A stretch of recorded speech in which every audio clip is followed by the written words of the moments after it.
இந்த வாசலுக்கு பெயிண்ட் அடிச்சு விட்டதுக்கு அப்புறம் ஜஸ்ட் இது போல தண்ணி ஊற்றி அடிச்சு விட்டாவே அந்த அழுக்கு கரை ஏதாவது இருந்தால் சூப்பராக க்ளீன் ஆகி வந்துருது.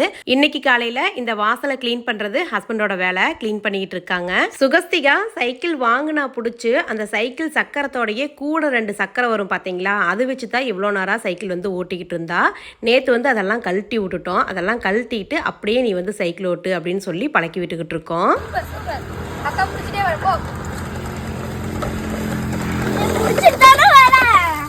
சன்சியும் இங்கே அப்பாவும் சக்கரை இல்லாமல் சைக்கிள் ஓட்டுறதுக்கு கற்றுக் கொடுத்துட்டு இருக்காங்க. ஒரு சிம்பிளாக டேஸ்டியாக செய்யக்கூடிய எண்ணெய் கத்திரிக்காய் குழம்பு எப்படி செய்யறதுன்னு பார்க்கலாம் வாங்க. குட்டி குட்டி கத்திரிக்காய் எடுத்து இது போல் 4ஆக கட் பண்ணிக்கிட்டு மஞ்சள் தூள், மல்லித்தூள், மிளகாத்தூள், பெப்பர், உப்பு இது எல்லாமே சேர்த்து லைட்டாக தண்ணி ஊற்றி மிக்ஸ் பண்ணிட்டு அந்த கத்திரிக்காய்க்குள்ள ஸ்டஃபிங் மாதிரி பண்ணி வச்சுடுங்க. கடாயில் எண்ணெய் ஊற்றி 2 பெரிய வெங்காயம், 1 தக்காளி போட்டு கலர் சேஞ்ச் ஆகி வர வரைக்கும் வதக்கி இதை எடுத்து மிக்சியில் அரைச்சிக்கலாம். அதே கடாயில் எண்ணெய் ஊற்றி கத்திரிக்காயை ஒரு 70% குக் பண்ணி எடுத்து வச்சிடலாம். அதே எண்ணெயில் கடுகு வெந்தயம் போட்டு தாளிச்சிட்டு அரைச்சி வச்சிருந்த பேஸ்ட் அது கூட கொஞ்சமா தண்ணி ஊற்றிக்கலாம். மஞ்சள் தூள், மிளகாய் தூள், உப்பு போட்டு லைட்டாக கொதி வந்ததையும் கொஞ்சமா புளிக்கரசல் ஊற்றி நல்லா கொதிக்க விட்டுட்டு பொரிச்சு வச்சிருந்த கத்திரிக்காயும் போட்டு ஒரு 5 நிமிஷத்துக்கு மூடி போட்டு வச்சுட்டா எண்ணெய் கத்திரிக்காய் குழம்பு செம்ம டேஸ்டா ரெடி ஆயிடும். சாப்பாட்டுக்கு மட்டும் இல்ல, இட்லி தோசைக்கு சூப்பரா இருக்குங்க. வேலைக்கு போறவங்களா இருந்தா மதிய சாப்பாட்டுக்கும் வச்சுக்கிட்டு நைட் இட்லி தோசைக்குமே வச்சுக்கலாம். கண்டிப்பா ட்ரை பண்ணி பாருங்க.